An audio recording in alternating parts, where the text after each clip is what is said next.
running.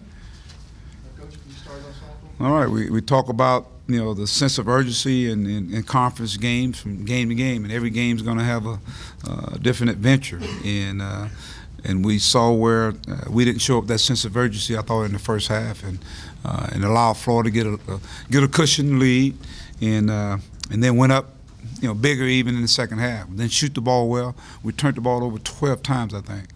And so when you talk about inexperience versus experience, you saw that tonight on display. Had a very energetic crowd, good opponent. Defensive, they're good. But again, I talked about with so many new faces, and I think that's one of those bumps I talked about. We're gonna have some bumps throughout the year, and that was a bump. And so hopefully we can get over it and learn from it. And when you start off, you got to come out with great energy. We started off actually scoring inside early on, and Dan scored a couple of buckets, and then we kind of got away from it. And so I'll take the blame for that. We got to do better in terms of really continue to get him involved and move him around. But we got to get the ball to him, and quite frankly, we didn't shoot the ball well. We had open shots. We just make it. I saw so many air balls. I don't know if it was nerves or what it was. Never seen so many air balls. But give our guys credit. They were down 16, and we had the ball with 20-some, 30-some seconds with an opportunity to tie or go ahead in the game. And had two shots. Mason shot a shot off balance, and Adriel had one there point blank. And so, but again, you're trying to climb that hill up, and you extend so much energy. Our bench, which I talked about being consistent. It's going to be I think, a strong component of our basketball team. They did not score a point. They played hard, did not score a point tonight. And so, when you have all those things take place, man, I tell you what, it's a kind of a mountain you got to climb, and we didn't get it done. So let's give Florida credit. They're a good defensive team. But for us to score 51 points at home, that's something we got to get better at. Yeah, Mike Mason obviously had it going. What were you looking for coming out of that timeout in the final seconds when he drove? Well, we actually wanted to try to get an attack to the basket. We had obviously Dan. We're trying to get the ball into Dan and attack where we get a foul or get a shot. And again, we got an off-balance shot, but we got the offensive rebound. And whether we go ahead and score that or kick it back out, now you got an opportunity to tie the game and maybe get an and one. And we had a point-blank shot. And so it just seemed like that's how it was all night tonight. Yeah, outside of Mason, obviously nobody shot very well. At all. Yeah. At all. We have Florida, good defense team, but kind of you guys just have a lousy night, or what do you attribute that to? I just thought, maybe it was the rhythm of the game. Their pressure kind of slowed the game down. We started off really attacking it, and I thought as the game went on, we didn't do a good job of really attacking it. And we got to the free throw line, didn't make free throws again. That comes back to haunt you, the free throws and the turnovers. But in the second half, I thought we played with a better sense of urgency. And we had a lot of almost plays, and we stopped them. They got a jump ball there. We had pressure defense, and then I thought fatigue was trying to work its way in there. But at the end of the day, they made free throws and made them going down the stretch. It was an ugly game, no question about that. And so, but I guess for them, you win ugly, that's a good thing.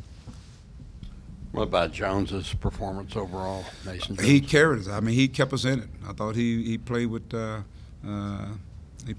sense of urgency, that passion you got to play with. Got to the free throw line 12 times.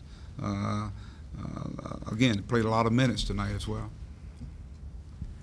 Mike, you guys have really struggled to score. You haven't gotten to 80 in several games now. What do you think's going on offensively? What do you got to do to get back to scoring the way you? Well, I think number one is our defense, our intensity on defense, and the tempo of the game. I think we got to get into quicker shots.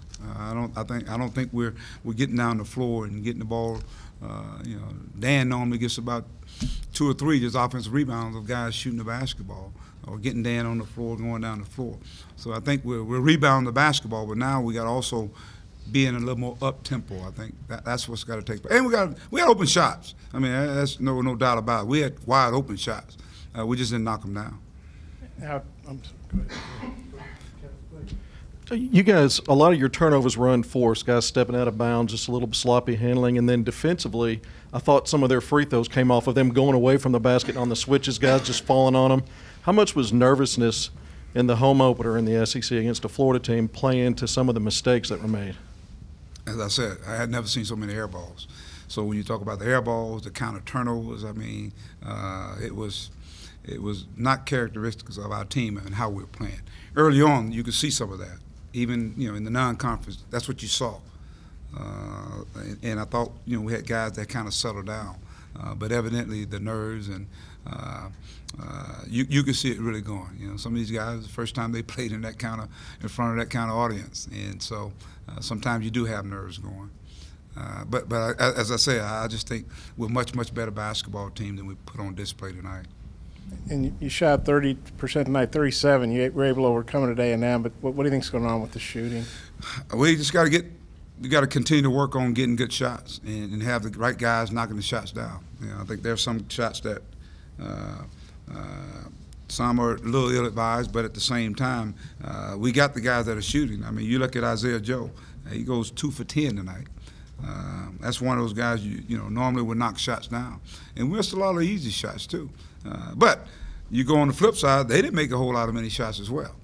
And so maybe it was a defensive struggle, I guess, or battle, what do you want to call it? I asked Mike White this question, so I'll ask you. During this long semester break, when you have these guys to yourself and they spend a lot of extra time in the gym and you want to get a lot done, how do you balance maybe them working too much? Is there such a thing as too much basketball? I mean, can they overdo it? Well, that can be because even with our guys, we've been going since you think when those guys first came here. They've been going at it, and as a matter of fact, even during this period here, I've kind of tried to pull back and shorten our practices so we can save the energy, I think, for the games. I think you save the energy for the game. You tune up and you continue to get ready. But with the young team, you're still trying to teach. And in this particular game, I just thought in that first half, I thought we took a step backwards. I thought we came out with the right mindset, but then you could see as the game settled in, we were just kind of out of sync. I mean, we were making just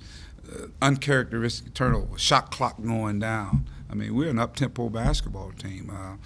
So it's something we got to go and watch the film and see if we can get better. But there is a point when you talk about balancing that, and I think we try to do that.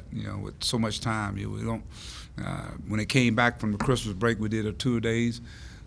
But after that, I think it's been practice has been like an hour, 15, 20 minutes.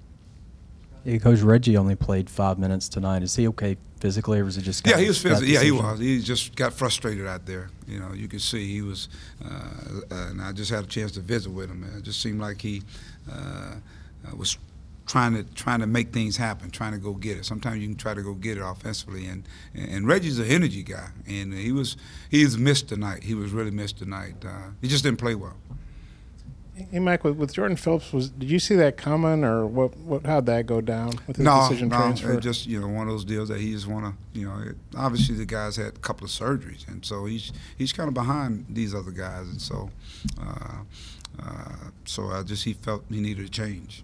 Did that surprise you, or kind of come out of left field, or? Nothing surprises me nowadays, Bob. And then you had the great road win Saturday, then you lose at home, kind of cancels it out. Just how tough is that? Well, that's the bump I talked about. With a young basketball team, sometimes I've been on them because I thought they were too giddy. And what I mean by that is they were too happy.